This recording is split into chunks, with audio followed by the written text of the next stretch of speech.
Hello, everyone, and good afternoon, and Happy New Year. Trish Nelson, Becky Wisdom, Natalie Seibel, Sophia DeHaab, and Jamie Seat, as well as many others who are not here. They endured retaliation, they endured harassment, discrimination, intimidation, in a very hostile work environment, a place where they should have felt safe and protected, but they were not. And as a result, today we are announcing a settlement awarding $240,000 plus a 10-year profit-sharing arrangement for 11 former employees of the New York City's West Village restaurant known as the Spotted Pig, owned and operated by Kenneth Friedman. Our investigation conducted by this office was over a course of a year and a half, and it found that the restaurant maintained a hostile workplace where numerous female employees were subjected to severe and pervasive incidents of unwanted touching and unwelcome sexual advances by Mr. Friedman. Mr. Friedman regularly made sexually explicit comments and gestures towards female staff employees, and on more than one occasion, he forcibly touched and kissed his employees. He demanded that they send him explicit photos, and so much more. These incidents were reported, but with the person in charge also being the perpetrator, nothing was done to seriously address these issues. The reality is that throughout the years, Mr. Friedman has maintained a toxic working environment where employees were routinely mistreated, they were silenced, they were ignored, they were threatened, and in some cases, they were wrongfully terminated. And after being made aware of these blatant violations of worker, and I might add, human rights violations, my office has worked tirelessly with many of these survivors to get the justice that they deserve. Please do not refer to them as victims. They're survivors, and they're brave women who have stepped forward. And they are the face of this movement. And so in addition to the lump sum $240,000 Mr. Friedman is required to pay, he is also required to share 20% of all future profits earned from the Spotted Pig with the former employees and the survivors of sexual harassment for 10 years. Additionally, the Spotted Pig has agreed to implement new policies which inform employees of the rights and protections under the human rights laws of the City of New York, as well as the State of New York, and those policies have already gone into effect. The restaurant must also provide training for its employees and managers on anti-sexual harassment, discrimination, hostile work environment, and anti-retaliation protections under the law.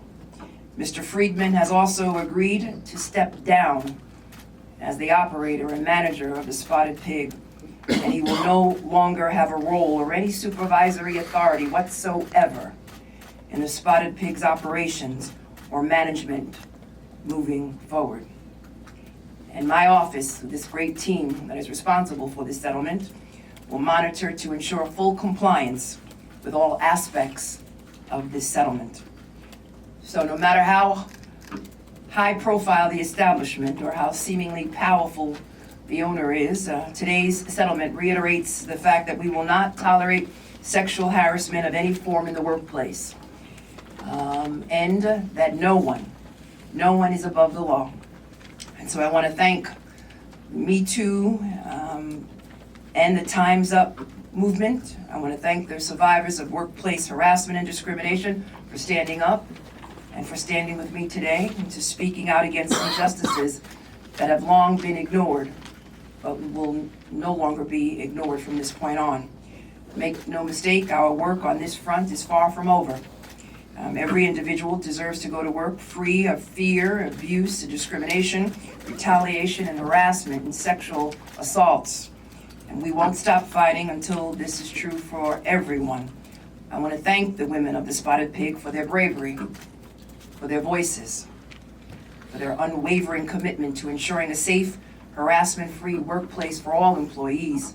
But I particularly want to thank them for standing up on behalf of women, individuals who unfortunately have been victimized for far too long. And I look forward to continuing our work to provide a safe and respectful workplace for all.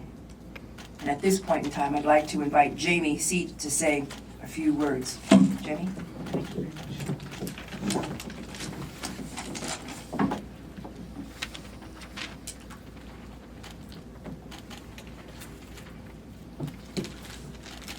First of all, I want to thank the Attorney General's office today for putting in the hard work to get us where we are. This is 2 years in the making, so thank you so much. My name is Jamie Seat, and I used to work at the Spotted Pig. I started off in 2006 as an oyster shucker, and I made my way up to being the general manager. I, along with all of these women standing beside me, Natalie Sable, Trish Nelson, Sophia DeHaab, Becky Wisdom, and dozens of others, have suffered in the workplace from retaliation, sexual harassment, and sexual assault at the hands of Ken Friedman. Today is the day that we get justice and we take our dignity back. Despite what we all went through at work for all those years, I feel extremely lucky. Lucky to be living in a time where, thanks to the Me Too movement, that the Julia Moskins and Kim Seversons of the world are listening, and that the New York Times deemed our story newsworthy. Lucky because most people in our circumstance, or worse, never get justice. They live in fear, suffering, and silence. And to that we say, no more. I hope that the ripples felt throughout our industry and others is that people stop getting sexually assaulted and sexually harassed in the workplace by people in position of power. It's really that simple. We all deserve a chance to work hard to support ourselves and our families, but not at the expense of physical harm and loss of our self-respect. None of us could have done this on our own, but collectively we found the strength to band together and to stand up for what is right and take back what was taken from us. I'm proud that one day I get to tell my daughter that Mommy and her friends spoke their truths and playing a part in changing the paradigm on how women are treated at work. We stand together today with all women and all people affected by sexual assault and harassment in their workplace. From modern women to generations past, we demand a change in our industry, and we demand the respect we have always deserved. We will no longer be silent, and again, we say no more. Thank you. Do you mind spelling your name? Sorry. J-A-M-I-E-S-E-E-T. Thanks. S-E-E-T? S-E-E-T. Jamieseet. And now we'd like to invite Trish Nelson. Not Tish, but Trish Nelson.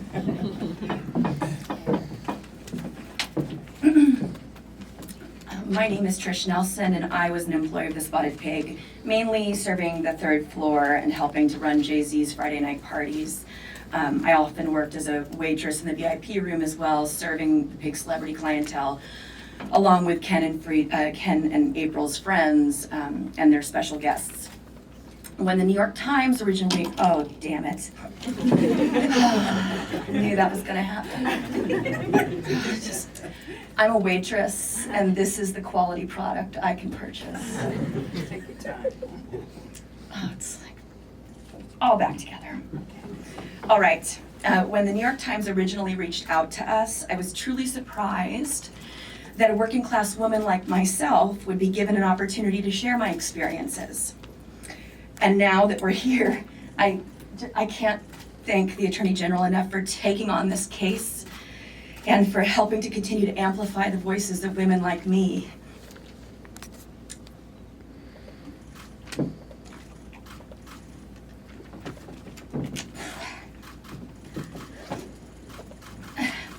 For the entirety of my adult life, I have been involved in the service industry.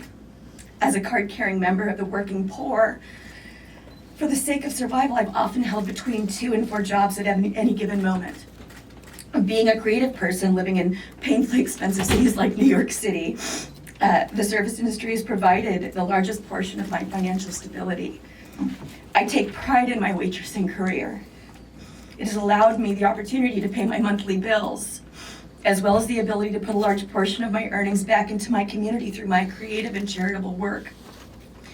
In this industry, outside of being surrounded by artistic people like myself, I have also worked alongside brilliant culinary artists, foodies, students paying for their college tuitions, nonprofit owners and employees, school teachers, adjunct professors attempting to make ends meet, immigrants seeking a piece of their American dream, and mothers providing for their families.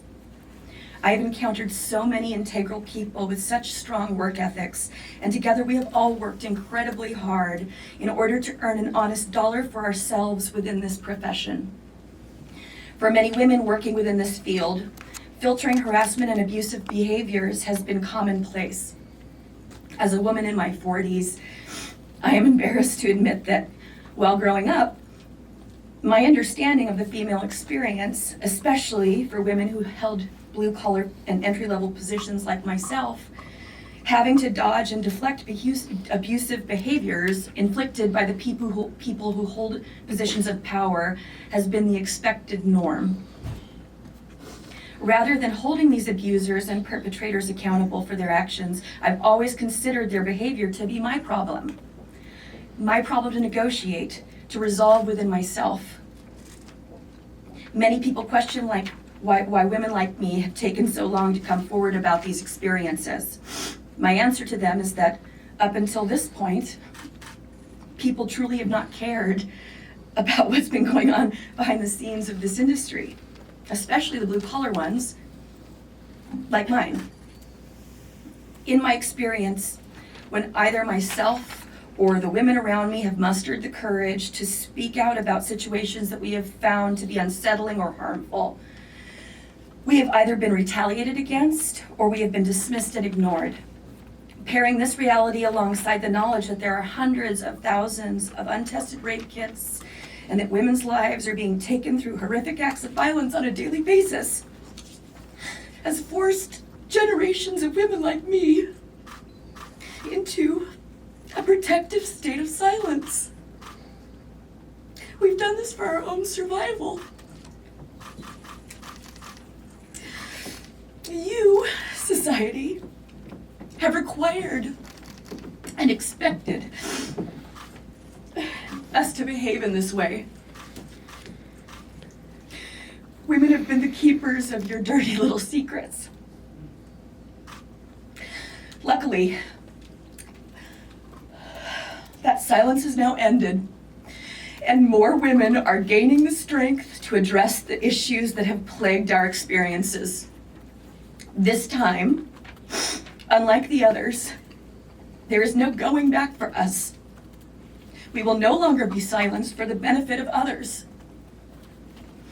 I think it's important to mention that we could never have accomplished any of this had it not been for people like the Attorney General of New York believing in us and looking into our stories.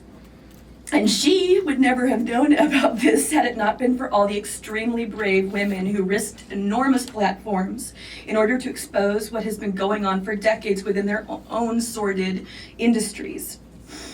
I think of Ashley Judd, Mira Sorvino, Reese Witherspoon, Alyssa Milano, Kesha, the women within the tech industry, women in the military, the United U.S. Gymnastics team. The list unfortunately goes on, and their courage has given women like myself permission to find and embrace our own voices. I will forever be indebted to them for their sacrifice.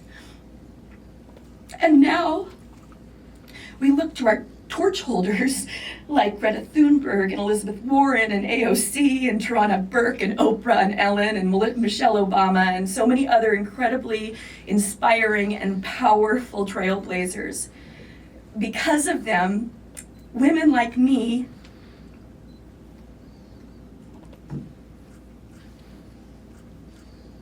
are beginning to understand that no matter who we are or where we come from, we have a purpose.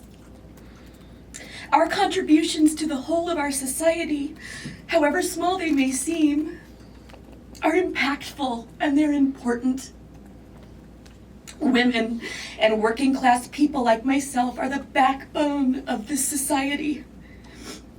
And we deserve just as much as anyone else to be respected and treated like human beings, especially when we are in our places of work. We are not disposable. We are valuable. For the sake of our future, we have to force ourselves. It's my security blanket, so I can't be without it. We have to force ourselves into having these very difficult conversations with one another surrounding women's rights, such as deep-seated misogyny, racism, gender relations, sexual objectification and exploitation, and consent, as we attempt to unravel this puritanical web of shame that has plagued our culture for centuries.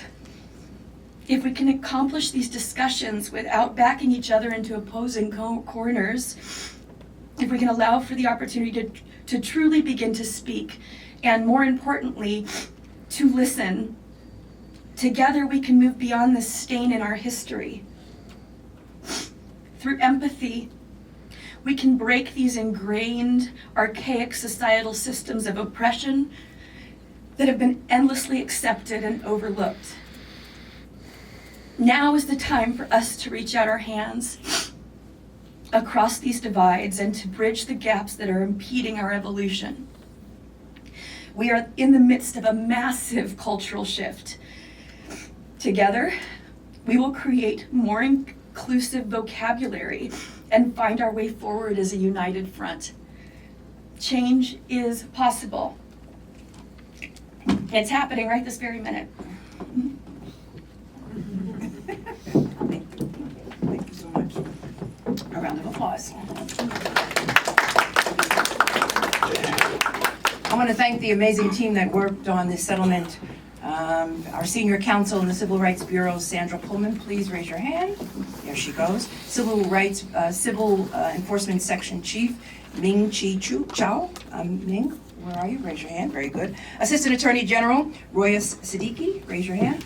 And Conviction Review Board Bureau Chief, Gail Heatherly, raise your hand. Okay. She's working on another case.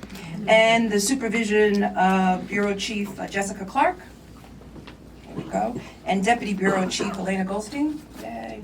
And Civil Rights Bureau Data Analyst, Anusha Chowdhury. She's also working on the same case. And Deputy Director Megan Thorsfeld of the Research and Analytics Department. And they were all led by the Chief Deputy Attorney General for Social Justice, Megan Fox. If you noticed, they were all women.